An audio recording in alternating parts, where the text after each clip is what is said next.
it's an issue. It's an issue on which all of you have criticism of the Obama administration. It's an issue on which some of you have also criticized each other. Governor Romney, both Senator Santorum and Speaker Gingrich have said during your tenure as governor, you required Catholic hospitals to provide emergency contraception to rape victims. And, Mr. Speaker, you compared the governor to President Obama, saying he infringed on Catholics' rights. Governor, did you do that? Nope, absolutely not. Of course not. There was no requirement in Massachusetts for the Catholic Church to provide morning after pills to rape victims. That was entirely voluntary on their part. There was no such requirement. Likewise, in the Massachusetts health care bill, there's a provision in Massachusetts general laws that says that people don't have to have coverage for contraceptives or other type of medical devices which are contrary to their religious teachings. Churches also don't have to provide that to entities which are either the church themselves or entities they control. So we have provisions that make sure that something of that nature does not occur. That's why when I worked very closely with the leaders of the Catholic Church, I met with the Cardinal a number of times and with his emissaries. We talked about the issues we were concerned about. We battled, for instance, to help the Catholic Church stay in the adoption business. The amazing thing was that while the Catholic Church was responsible for half the adoptions in my state, half the adoptions, they had to get out of that business because the legislature wouldn't support me and give them an exemption from having to place children in homes where there was a mom and a dad on a preferential basis. Absolutely extraordinary. We have to have individuals that'll stand up for religious conscience, and I did, and I will again as president.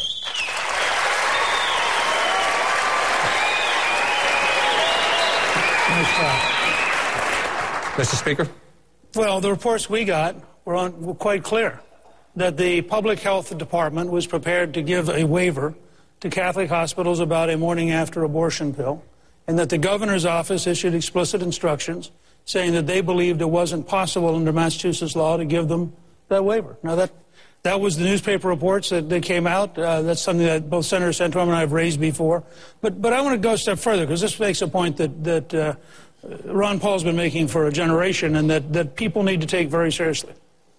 When you have government as the central provider of services, you inevitably move towards tyranny, because the government has the power of force.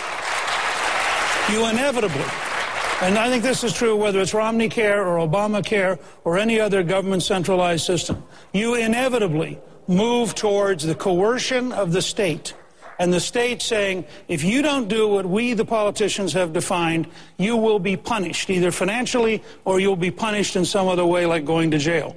And that's why we are, I think, at an enormous crossroads in this country. And I think the fact is, for almost all of us who've been at this for any length of time, we're now looking at an abyss that forces you to change what you may once have thought. And I suspect all four of us are much more worried today about the power of the state than we would have been, with the possible exception of Congressman Paul, than we would have been at any point in the last 25 years. John, Congressman, please. Follow-up. You know, we talk about the morning after pill. Actually, the morning after pill is nothing more than a birth control pill. So if birth control pills on the market, the morning after pill. So if you're going to legalize birth control pills, you can't separate the two. They're all basically the same hormonally. But once again, the question is, if you voted for Planned Parenthood, like the senator has, you voted for birth control pills. And you literally, because funds are fungible, you literally vote for abortion because Planned Parenthood gets the money. Oh, I'll buy birth control pills, but then they have the money left over to do the abortion. So that's why you have to have a pretty strong resistance to voting for these bunches of bills put together. Planned Parenthood should get nothing, let alone designate how they spend. Senator Santorum. As Congressman Paul knows, I oppose Title X funding. I've always opposed Title X funding, but it's included in a large appropriation bill that includes a whole host of other things, including the funding for the National Institutes of Health, the funding for Health and Human Services, and a whole bunch of other departments. It's a multi-billion-dollar bill. What I did, because Title X was always pushed through, I did something that no one else did. Congressman Paul did. I said, well, if you're going to have Title X funding, then we're going to create something called Title 20. Which is going to provide funding for abstinence-based programs. So at least we'll have an opportunity to provide programs that actually work in keeping children from being sexually active instead of facilitating children from being sexually active. And I pushed Title 20 to accomplish that goal. So while, yes, I admit, I voted for large appropriation bills, and there were things in there I didn't like, things in there I did, but when it came to this issue, I proactively stepped forward and said that we need to do something at least to counterbalance it, A.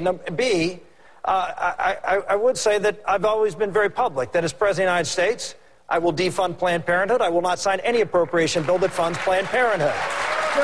Senator, go ahead. John, this demonstrates the problem that I'm talking about. There's always an excuse to do this. Now,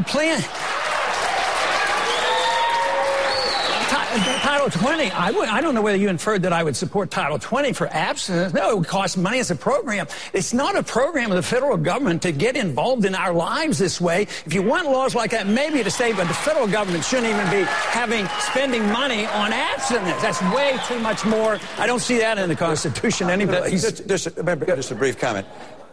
Senator, I just saw a YouTube clip of you being interviewed where you said that you personally opposed contraceptives, but that you said that you voted for Title 10.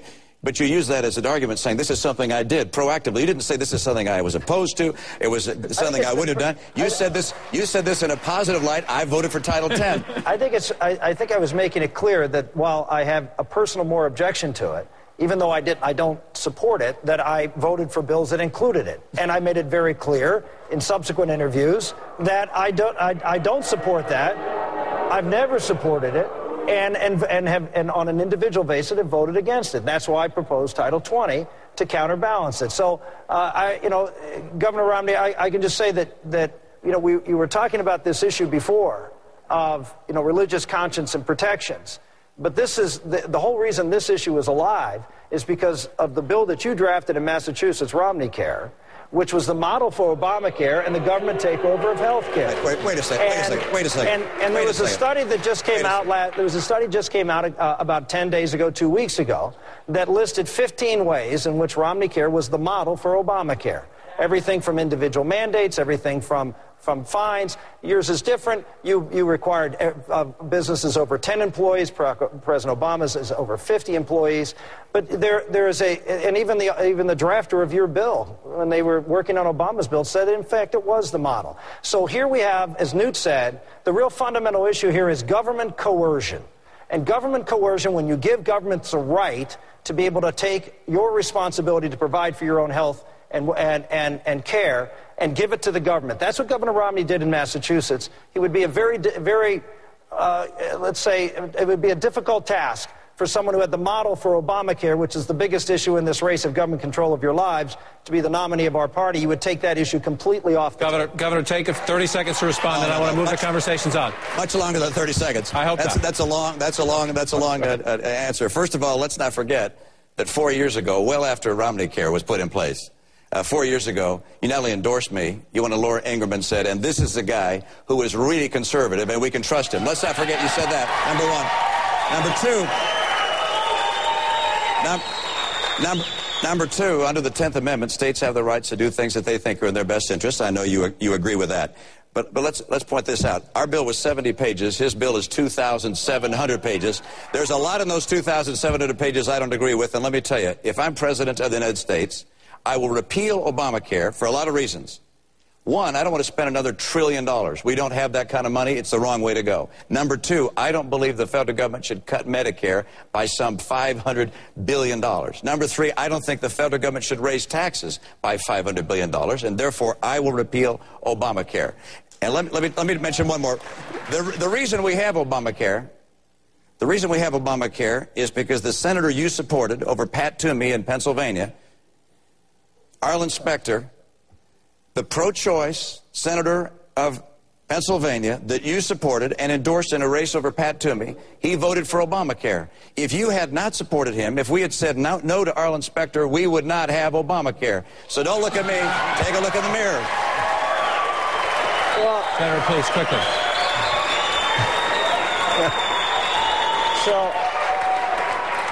Okay, Governor, let's get this straight. First off, number one, you funded Romney Care through federal tax dollars through Medicaid. I know it well. It's called disproportionate share provider tax. About $400 million that you got from the federal taxpayers to underwrite Romney Care to make sure you didn't have to raise taxes right away. But of course you had to. You asked your governor with the $8 billion of tax increases he had to put in place. Yes, Governor, you balanced the budget for 4 years. You have a constitutional requirement to balance the budget in 4 years. No great shakes. I'm all for it. I'd like to see it federally, but don't go around bragging about something you have to do. Michael Dukakis balanced the budget for 10 years. Does that make him qualified to be president of the United States? I don't think so. The bottom line is, what you did was you used federal dollars to fund the government takeover of health care in Massachusetts. Used it as, and Barack Obama... Arlen Specter? Well, I'll get to that in a minute. And then Barack Obama used it as a model for taking over this health care system in America. Why I supported Arlen Specter? Number one, because Arlen Specter was a senator who was going to be the chairman of the Judiciary Committee at a time when the most important issue that was coming up in the next session of Congress was 2 to 3 Supreme Court nominees that were going to be available. And one, and maybe 2 of them, or maybe even all 3, were going to be out of the conservative bloc. And Arlen Specter, as chairman of the Judiciary Committee, we had a conversation. He asked me to support him. I said, will you support the president's nominees? We had a 51-49 majority in the Senate. He said, I'll support the president's nominees as chairman. Every nominee Arlen Specter supported from the time he took on Judge Bork and saved Justice Thomas, every nominee that he supported passed. Why? Because it gave Democrats cover to vote for it, and it gave Republican moderates cover to vote for it. And just would do that? No, because he wouldn't have been able to give the moderate Republicans and the conservative Democrats the leeway to then support that nominee, which is exactly what Arlen Specter did. He defended Roberts, defended Alito. We have a 5-4 majority on the court that struck down that case that you just talked about and is there as a guardian of liberty. And I did the right thing for our country. Well, I got to tell you, Arlen Specter... Gentlemen, supporting Arlen Specter over Pat Toomey. That was a very torturous route to support just a about guy as torturous as someone pro-choice. Just about as torturous as 6 years later, in 1996, let's move the conversation along. Let's move the conversation along and take a question from a voter down here in our audience tonight. Sir, identify yourself and ask your question, please. Gentlemen, my name is Gary Lott, and I'm from Kingman, Arizona. It seems that Arizona has come under federal attacks just for wanting to secure its southern border. What will you and your administrations do to fix the situation, to secure our border, and to protect the American people? Congressman Paul, I want to go to you first on this one. You're from a border state.